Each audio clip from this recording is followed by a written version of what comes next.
Lesson Zero is based on Bret Ellis's novel. I take it you read it before the film, correct? I did, yeah. And when he first saw the film, he didn't like it, but he changed his mind later on.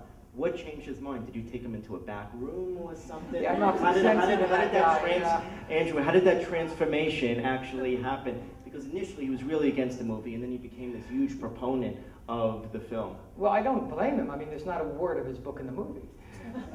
So it really isn't in any way his book. So I would have been upset too. But it's such a strange movie because when I signed on to do it, there was one script, and then when I went out to California and we started to film the book, that script was thrown out, an entirely new script by a new writer was presented. Entirely different. The one I signed on to was... But why did the studio do it? Because the book is a brilliant book. Well, a lot of people ask that question. The answer that I have come to over the time is that movie's about a very rarefied society of people, which is privileged, rich Beverly Hills kids. And who has privileged, rich Beverly Hills kids? Studio executives do.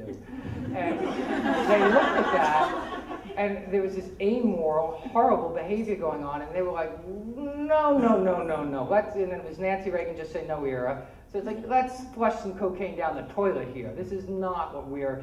And so I think there was a real feeling of, this is not who we are, and this is not the message we want to send about... You know, they bought the book because the book was a huge bestseller and a dynamic, kind of caught the zeitgeist. And then once they got it, because I'm sure no studio executive read it. They just read the coverage on it and were told, this is a hot, the young people are going reading this book. Okay, let's buy it. And then they got the script, and when they saw the movie, they were flabbergasted. We reshot about 35% of that movie to flush cocaine down toilets and this kind of stuff to water it down a bit. It was much more interesting. I like the movie a lot now, but it was a much more, it had no judgment. It just presented a certain micro-society in a really harsh way that it didn't make any money anyway, but it would have made even less had they presented the original movie. But Bret, to answer your question finally, I think he realized he made a lot of money off it. So he thought, that can't be that bad. And I just think he came, and I never met Bret until a couple of years ago.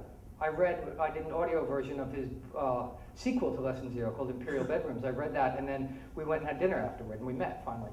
And he said he was upset about it initially because there was not a word of his book, and then he just came to have affection for it because it was like sort of the stepchild that he really liked.